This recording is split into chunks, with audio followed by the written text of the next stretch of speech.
Hi, everyone. Welcome to day 13 of our daily reading plan. I'm Kim Simmons, and I want to share a little bit about some of the reflections and thoughts that I've had after reading today's reading.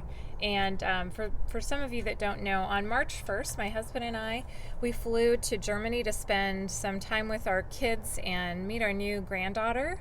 Her name is Shiloh, which means peace, by the way. So we were just hearing a little bit about the news in China and feeling so focused on our trip and seeing our family that we just didn't let that even take root in our mind as a fear. And well, that soon changed because suddenly we were wondering if we'd even be able to get home.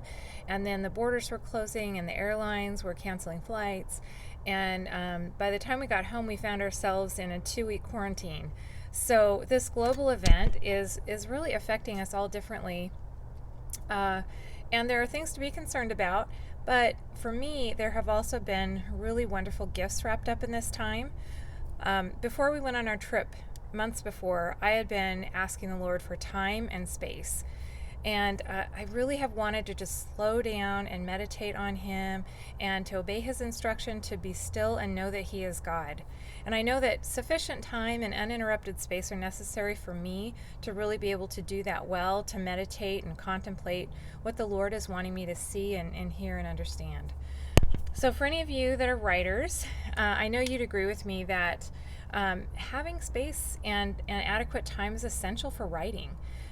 Well, David certainly was blessed with both time and space as a shepherd, and that experience led him to have deep awareness of some of God's qualities. And it was from his own experience as a shepherd that he recognized the similarities to God's care for him.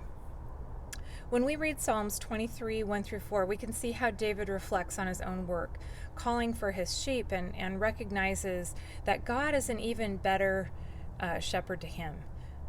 This is personal. This is David having an epiphany that he can fully and completely trust in his God to lead him, feed him, care for him, and protect him. And so when we read his words together, he says, "The Lord is my shepherd. I have all that I need. He lets me rest in green meadows. He leads me beside peaceful streams. He renews my strength. He guides me along right paths, bringing honor to His name. Even when I walk through the darkest valley, I will not be afraid, for you are close beside me."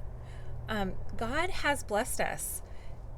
We don't know what tomorrow will be like, but today we have been given the gift of time and space and an opportunity to be still, to know that He is God, to allow Him to really search us and examine us, and even realign our thoughts and fill us with His peace. So my prayer for you all today is that God would keep you in His perfect peace as you learn to trust in Him.